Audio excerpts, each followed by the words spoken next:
Shiur de Kuzari 9.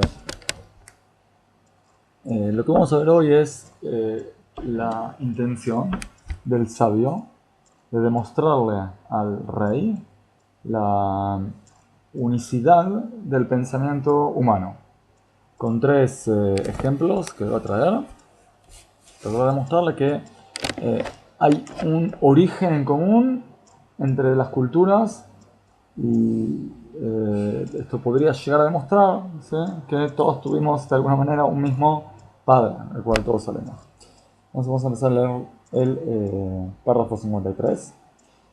Le dice el Rabí así: ¿te parece que las lenguas son eternas y que no tuvieron principio? ¿No? ¿Hubo algún momento donde se crearon? ¿Cómo fue? Le dice Kuzari: son nuevas, inventadas e instituidas con el consenso y acuerdo, no naturales, lo que comprueba de su composición de nombres, verbos y adverbios, compuestos a su vez de letras articuladas de diferentes pronunciaciones del habla. Si fueran naturales, habrían de ser solo tonos o voces inarticuladas, como las voces de los animales irracionales. Le contesta el Kuzari: yo creo que en algún momento se reunió un grupo de personas inteligentes y armaron la lengua. Entonces le pregunta el rabí: ¿viste alguno que inventase alguna vez lengua? ¿Oíste de tal? La única vez en la historia que escuchamos que se haya creado una lengua fue el Esperanto. Sí. ¿Sí? Que no sé si Sí. hay alguna persona que lo hable No. hoy en día. Le contesta a Kuzari: no, realmente no lo vi ni lo oí.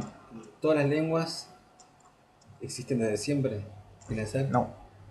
Pero vamos a ver que tienen origen en común. ¿Sí? Kuzari contesta: no lo vi, pero no hay duda que se consiguió en alguna generación antes de la cual no había lengua constituida con consentimiento y acuerdo del pueblo, sino otro pueblo, que era una lengua particular no procedente de otra. O sea, tiene que haber que toda lengua salió de alguna manera de otra lengua. Todo eso es algo que está aceptado, ¿sí? Que hubo un desarrollo en las lenguas, no hay duda. Ahora, lo interesante es analizar que todas las lenguas, ¿sí?, de las lenguas más desarrolladas hoy en día hasta las lenguas que se consideran más primitivas, ¿sí?, en las culturas más primitivas, si agarramos por ejemplo el quechua y el azteca y el inglés y el francés y lo que hablan en la isla Papúa, todas las lenguas tienen, ¿sí?, verbos, todas las lenguas tienen sustantivos, todas las lenguas tienen adjetivos, todas las lenguas están divididas en las personas, ¿sí? Yo, tú, él, nosotros, vosotros, ellos, ¿sí?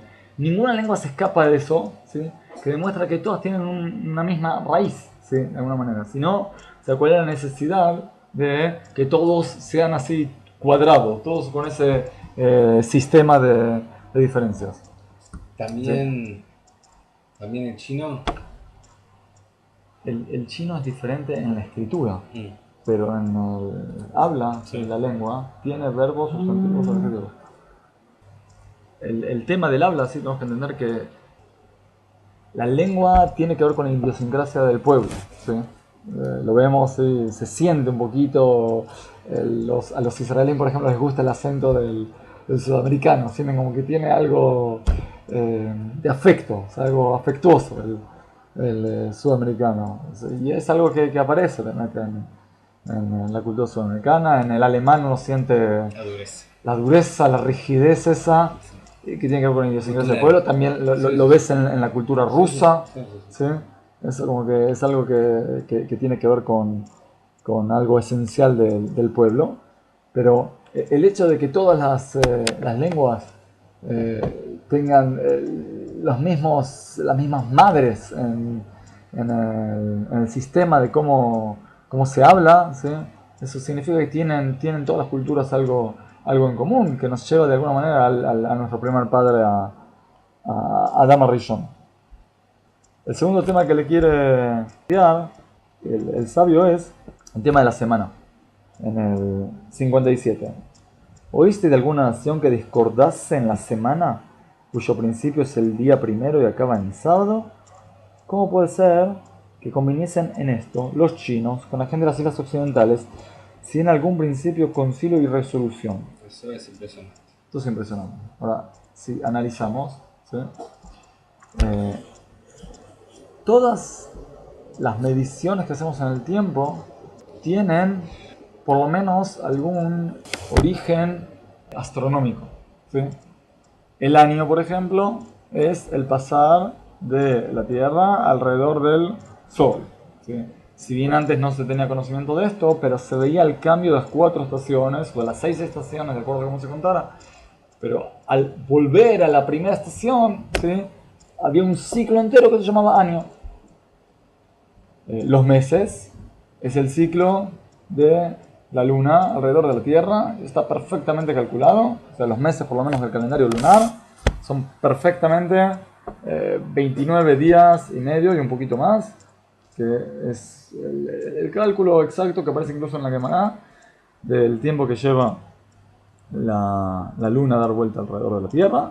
Las horas es agarrar el día entero, que es desde que empieza el primer rayito de sol hasta que vuelvo a ver el primer rayito de sol, que son 24 horas, ¿sí? Que después, ¿por qué lo dividimos en 24? Porque es fácil hacer el cálculo, ¿sí? Pero la idea es que el día también es una medición de algo astronómico, ¿sí? Entonces tenemos el día, el mes, el año y la semana. O sea, ¿por qué estos 7 días, ¿sí? Se definieron como la cuenta universal arbitrario, si no tiene ningún origen astronómico? claro. Y vemos que esto se repite en la mayoría de las culturas, ¿sí? Acá dicen todas las culturas, ¿sí? Él no tiene por qué empezar en cada cosita chiquitita. Hay dos... No tenía internet. No tenía internet. Hay dos evidencias. Una en Persia, que durante un tiempo trataron de hacer semanas de 10 días, ¿sí? Interesante, a los persas se les adjudica que son medio tacaños, ¿sí? No sé, parece que querían darle menos vacaciones a los trabajadores. Les hicieron un día de vacaciones de cada día. Y los romanos hicieron semanas de 5 días. A esto parece que les gustaba más las vacaciones. Por lo tanto, sí, un día de cada 5 descansaban. Intentos que duraron años, ¿sí? Y después volvieron. Volvieron a la cuenta de los 7. Algo profeso, pero espontáneamente, naturalmente, en todo el mundo fueron 7 días y no tenemos alguna explicación más que los 7 días de la creación. ¿Ya? Adam Rishon recibió este mensaje de Akadosh Baruj Hu en 7 días o en 7 etapas, no importa, ¿sí? Sí. Y esto tiene que testimoniarlo semana tras semana, semana tras semana, para recordar que todos los hombres del mundo, en todas las generaciones, recuerdan de la creación. Civilizaciones totalmente distantes, desconectadas, como entre los aztecas y los chinos y la zona de Oriente y Occidente. No se puede creer. Entonces contesta realmente Kusarí, no puede ser esto sino con consenso y acuerdo de todos universalmente, ¿sí? Ahora nos pongamos a pensar, en algún momento una especie de Naciones Unidas que existió hace 2000 años, ¿sí? Llamaron a todos, digamos, bueno, vengan todos, ¿sí? Hace 2000 años, hace 6000 años, vengan todos por favor, nos ponemos ahora todos de acuerdo, a partir de ahora contamos todos 7 días, no solo eso, ¿sí? Aparentemente a partir de ahora dijeron, hoy es el día primero, ¿sí? Mañana, porque no hay, por ejemplo, ninguna cultura que diga que, por ejemplo, hoy estamos ahora en el principio de la semana, cuando en otra cultura están al final. No hay ninguno que diga, ahora estamos en el medio. O sea, no, para todos los domingos es el domingo. Es cierto que después en las diferentes religiones se santificó otro día. Sí, pero todos están de acuerdo que el principio de la semana es el domingo. No hay en esa discusión. ¿Sí? ¿Cómo puede ser? No se puede creer. No se puede creer si uno no cree en que todos tenemos un mismo origen. No se dice esto estaría fuera del entendimiento, el tema que haya habido alguna vez una probabilidad de consenso total en toda la humanidad, sino que, o lo que propone es que realmente todos los racionales sean descendientes de Adán, o de Noé, de Noaj, o de otro alguno, y tuviesen la observancia de la semana por tradición de su padre. Que es lo que quiere llevarlo a pensar el rabí. Le dice el rabí, exactamente, esto es lo que quería oír de ti. Del mismo modo, concuerdan también los hombres en el número de 10 en el oriente y en el occidente. ¿Qué naturaleza los trae? a parar la cuenta en 10 si no fuera por tradición recibida del primero que lo inventó. O sea, ¿por qué contamos cada 10? ¿Sí? Aparentemente este lo podríamos traer una explicación natural, que ¿cuál es? ¿Por qué no contar cada 8 o por qué no contar de a 12? Vamos a primero tratar de pensar por qué sí contar de a 12. El número 10 es un número molesto. ¿Por qué es un número molesto? Porque se divide solo en 2 o en 5. ¿Sí? Enseguida uno llega a decimales, que es algo que uno quiere tratar de mantener lo máximo posible al dividir los enteros. ¿Sí? El 12 se divide en 6, en 4, en 3 y en 2. Es mucho más cómodo. A pesar de eso, estamos todos encaprichados en contar cada 10, 10, 10, 10. Cuando contás cosas, contás cada 10. Contás plata, ¿cómo contás? 12, 24, 36, 48, o contás 10, 20, 30, 40, 50. ¿Sí? En Argentina se cuentan los huevos de a docenas. Sí, quedó algo que se cuenta, que se cuenta de a docenas. ¿Sí? Pero normalmente nadie cuenta de a 12, todos contamos de 10. Acá tenemos tal vez una explicación que son los dedos. ¿Sí? Los dedos de la mano nos facilitan, ¿sí?, el hecho de que contemos de a 10. Sí, pero esto podría ser explicación para los niños. ¿Sí? Los grandes ya podríamos tranquilamente contar de a 12 y nos acostumbraríamos. Y nos sería incluso más fácil, como dijimos antes, por el tema de la división. Y a pesar de eso estamos encaprichados todos en contar de a 10. Vamos a entender ahora que el rabí, ¿sí?, no trajo, ¿sí?, por casualidad estas tres demostraciones, estos tres ejemplos, sino que quiso traer las tres bases de la civilización humana. Uno, el habla. El habla es lo que nos convierte a nosotros en personas, ¿sí? Una persona que no se puede comunicar, ¿sí?, baja casi a grado de animal, es muy difícil, ¿sí? Baruch Hashem, ¿sí?, se desarrolla constantemente el hecho de que también los mudos puedan comunicarse de alguna manera, porque si no, es una persona que está incomunicada, es casi una persona que... No, antes que hagas este resumen, quiero terminar de entender el tema del 10. ¿Qué relación tiene con el Torah? La demostración del 10 es el hecho de que todas las culturas cuenten de a 10. Sistema decimal también. El sistema decimal me demuestra que todos común. Tenemos un origen en común. Exactamente. De hecho, también en la Torah se cuenta de a 10. ¿Sí?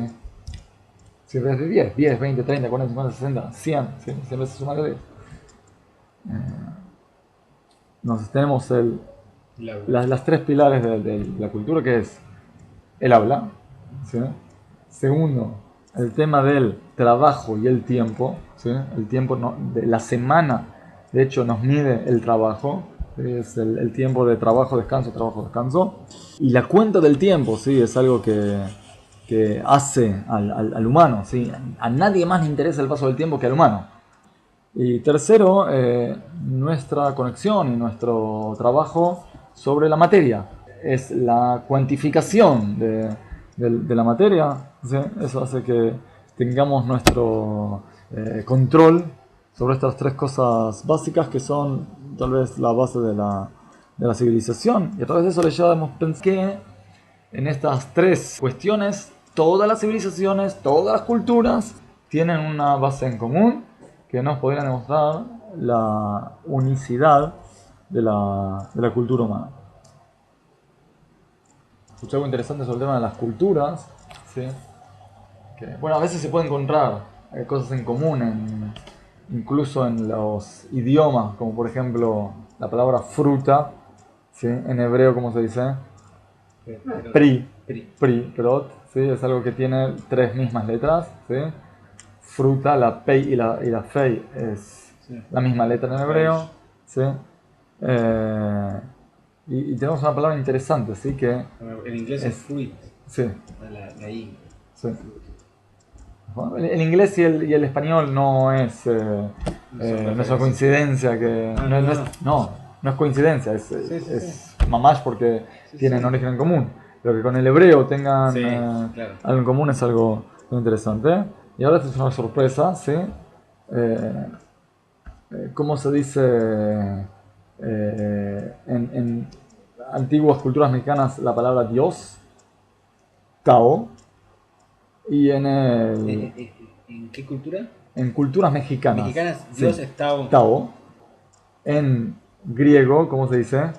Teología. Teo es Dios. ¿Sí? Y en la filosofía de Lao Tse, al Dios se lo llama Tao, ¿Qué filosofía? de Lao Tse, de China. Ah, ¿Sí? Tao también. Es interesante también ver, hay quien vivió un rap que trajo también como intento de mostrar una apariencia también con el judaísmo, que también nosotros vemos que antes de la creación del mundo, que se dice en la Torá que había Tou, ¿sí? Sabemos 4 palabras parecidas, Tao, Ken, Teo y Tou, ¿sí? Que aparecen en culturas muy distintas una de la otra, que nos podrían tratar de demostrar que hay muchas cosas en común. exacto.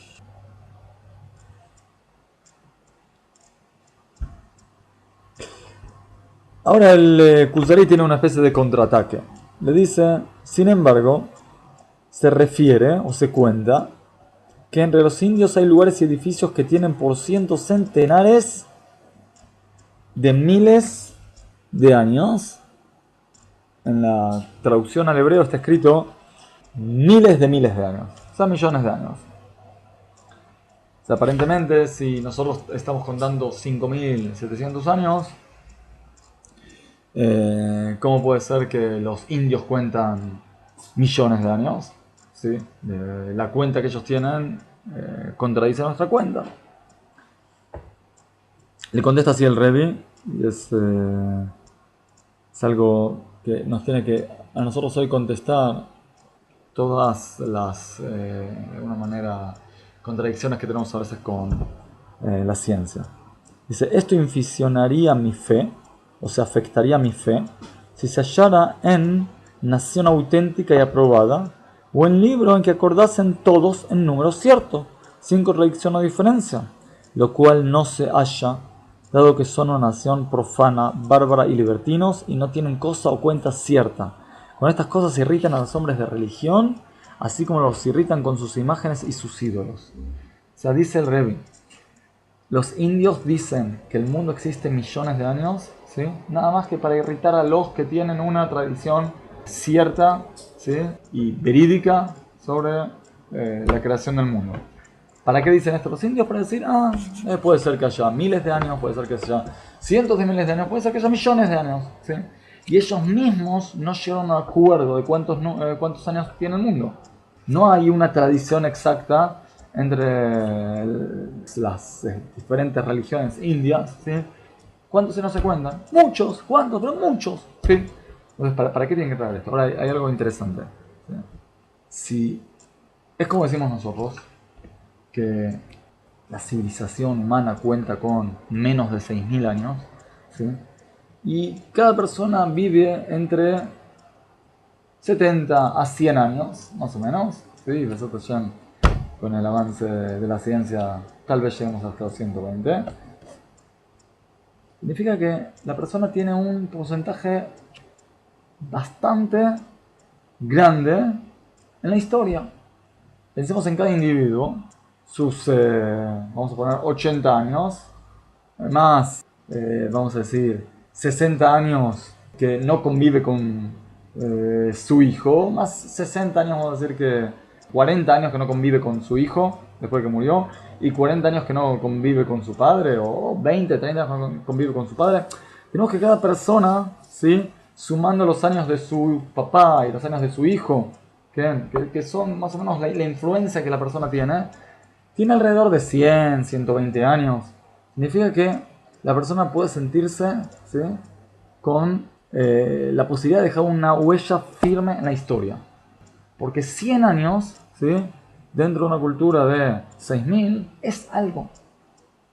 Pero cuando hablamos de una humanidad que existe hace 100.000 años, o 500.000 años, o 1.000.000 de años, o 10 millones de años, ¿qué son, ¿sí? Los 80 años que yo vivo? Claro. Nada, no existe. O sea, ¿qué hacen con esto? ¿Sí? Adjudicarle totalmente inactividad y trascendencia al hombre. Exactamente. El hombre tiene que sentir de todo, no sos nada. ¿Sí? ¿Qué vas a hacer? Dentro de la historia no existís. Por lo tanto, dice el Rab, ¿sí? Todos estos intentos son para quitarle la importancia al hombre. Y a través de esto están despreciando lo que dicen que tienen libro de Dios. De esto se escribieron pocos libros compuestos por hombres particulares, y solo se deja engañar de ellos el que no tiene sano entendimiento, como algunos libros de los astrólogos, en que escriben números de 10.000 años, o como el libro de Nabateo sobre agricultura, en que se hace mención de los nombres de Yambushad, Sagrit y Duaní, los cuales se dice que vivieron antes de Adán, y que Yambushad fue maestro de Adán, el primero, y otras cosas semejantes. O sea, qué tontería. Hablan de, sí, hay un primer hombre, y existe un tal Yambushad que fue el maestro de Adán Rishon. Entonces, ¿qué estás diciendo? Si Adán Rishon fue el primero. O sea, están diciendo cosas que se contradicen con ellos mismos. Y son todas intentos de meter una especie de cortina de humo, ¿sí? En la idea de la creación, ¿sí? Para que no quede nada claro. Vamos a ver que muchas veces nos pasa esto cuando escuchamos cosas que dice la ciencia. La ciencia dice tal cosa, ¿sí? Entonces, como acá el Rab dijo, a mí no me asusta lo que digan en la cultura india, mientras que no tengan base, lo mismo tenemos que utilizar nosotros cuando escuchamos hablar de la ciencia. Si hoy en día se hizo una santificación de la ciencia es algo muy importante y es algo que Baruch Hashem nos desarrolla mucho la vida y nos ayuda muchísimo. Pero todo lo que tenga que ver con teorías, cuando escuchamos la ciencia dice, hay que preguntar, ¿qué significa la ciencia dice? ¿La ciencia postula, la ciencia argumenta o la ciencia demostró? ¿Sí? Si decimos la ciencia demostró, bueno, ok, vamos a ver las demostraciones y son convincentes, bueno, tengo que afrontar eso y tengo que ver cómo esas cosas coinciden o no con la Torah. Pero cuando me dicen, la ciencia dice tal cosa, bueno, a ver, ¿qué significa la ciencia dice? ¿Cuáles son tus bases para decir? Ah, no, me parece, ¿sí?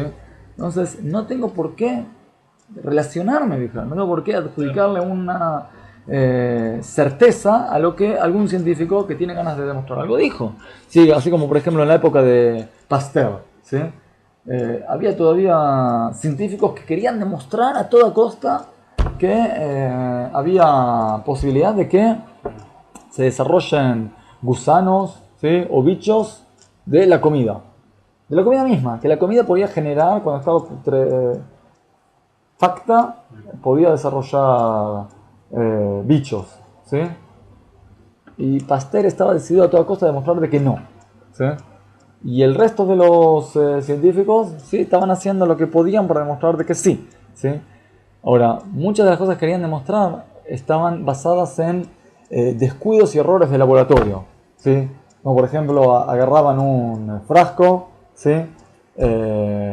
Ponían comida putrefacta, ¿sí? Y Pasteur decía, miren, si quieren demostrar de que de la comida putrefacta no pueden salir bichos, ¿sí?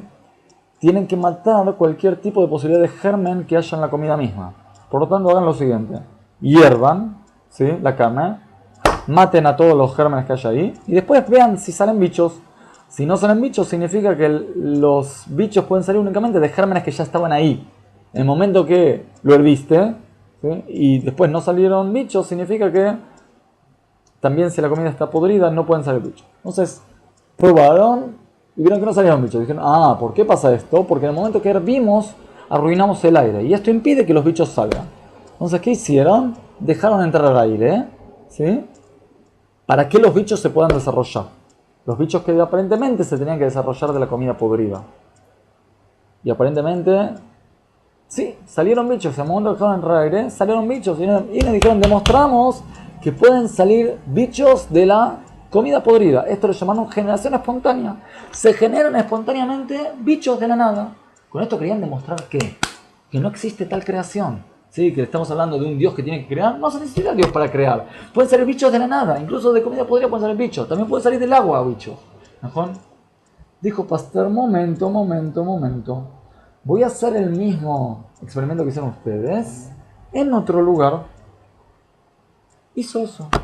Fue a una ciudad, hizo el experimento. Fue una ciudad más alejada, hizo el mismo experimento. Fue al campo, hizo el mismo experimento. Fue una ciudad de 600 metros de altura, hizo el mismo experimento. Y fue una ciudad de 2000 metros de altura, hizo el mismo experimento. Y lo que pasó fue clarísimo. En la ciudad salieron un montón de bichos. ¿Por qué? Porque los bichos, los gérmenes ya estaban ¿dónde? En el aire, porque el aire de la ciudad ya está contaminado. Cuando fue una ciudad más alejada, salieron menos bichos. Cuando fue al campo, mucho menos bichos. Cuando fue a una montaña alta, menos bichos. Y cuando fue a la montaña de 2000 metros de altura, ni un bicho, a pesar de que dejó de entrar aire a ese lugar. Significa que si no hay gérmenes que estaban desde el principio, no hay posibilidad de que se creen bichos. O sea, todo esto fue, entonces, él se encaprichó en tratar de mostrarlo. Pero ¿fue para qué? Para demostrar que muchas veces, ¿sí?, lo que la ciencia expone, ¿sí?, son consecuencias de errores. No decimos que hay siempre mala intención en la ciencia. Lamentablemente muchas veces hay mala praxis en la ciencia. Por lo tanto tenemos que tener cuidado cuando venimos a escuchar y a discutir lo que dice la Torá con lo que dice la ciencia, que nuestro análisis de lo que dice la ciencia sea correcto. Y segundo, muchas veces la ciencia expone algo y nosotros decimos, no, eso contradice lo que dice la Torá. Y muchas veces esto surge de que no estamos viendo de manera correcta el texto de la Torá. Por ejemplo, la ciencia hoy en día dice, sí pudo haber sido que la vida se creó en algún momento, se tuvo que haber creado ¿de qué? Del agua. ¿Quién dice eso? La ciencia. Hoy en día dice, los primeros seres surgieron del agua. ¿Qué dice la Torá al respecto? ¿De dónde salieron las primeras vidas? Ayer las cronajón. Bueno, muy bien. Cuando abrimos el texto, castellano, en hebreo, en griego, en el idioma que queramos, dice que Akadosh Baruj Hu ordenó Ishretzu Amain Sheretz Nefesh Chaya. Mejor que lo creó Akadosh Baruj Hu. Pero la Torá mismo está testimoniando que Akadosh Baruj Hu lo creó del agua. ¿Cómo dice? Entonces estamos en Pasuk. Ishretzu Amain Sheretz Nefesh Chaya. Que Traducción. saquen las aguas, ¿sí?, bichos o vida, ¿sí?, Nefesh Chaya, con hálito de vida, ¿sí? Significa que nosotros estamos a veces encaprichados en decir, no, lo que dice la ciencia contradice la Torá, y cuando lo analizamos de manera objetiva y profunda el texto, vemos que no necesariamente el texto contradice lo que la ciencia expone. Por lo tanto, cuando vemos contradicciones, la mayoría de las veces es o no entendemos bien lo que está diciendo la ciencia, o la ciencia no demostró lo que está diciendo, está nada más argumentando, o no entendemos bien lo que está diciendo la Torá. Nosotros estamos encaprichados en decir que no. Por ejemplo, los que dicen, no puede ser, no creemos en el Big Bang, en la gran explosión, ¿sí? ¿Por qué decís eso? Porque en la Torá está escrito que Hashem creó, ¿sí? Muy bien, vamos a ver, ¿qué dice Hashem? ¿Qué fue lo primero que creó Hashem? Luz, ¿sí? ¿Qué es una explosión? Luz. ¿Sí? Muchas veces estamos encaprichados en decir, se contradice. Momento, si lo analizás, ¿sí?, Sí, es puede ser que no cierto, esté en la Torá. Eso es lo que es la Torá. Que Besat Hashem podamos siempre encontrar la verdad y ver cómo Akadosh Baruj Hu nos da la inteligencia para aprender bien de la naturaleza y de la Torá. Les dice el Meshech Chochmah, un rab que falleció hace 70 años más o menos, dijo que Akadosh Baruj Hu escribió 2 libros. La naturaleza y la Torah, ¿sí?, y que no tienen por qué contradecirse.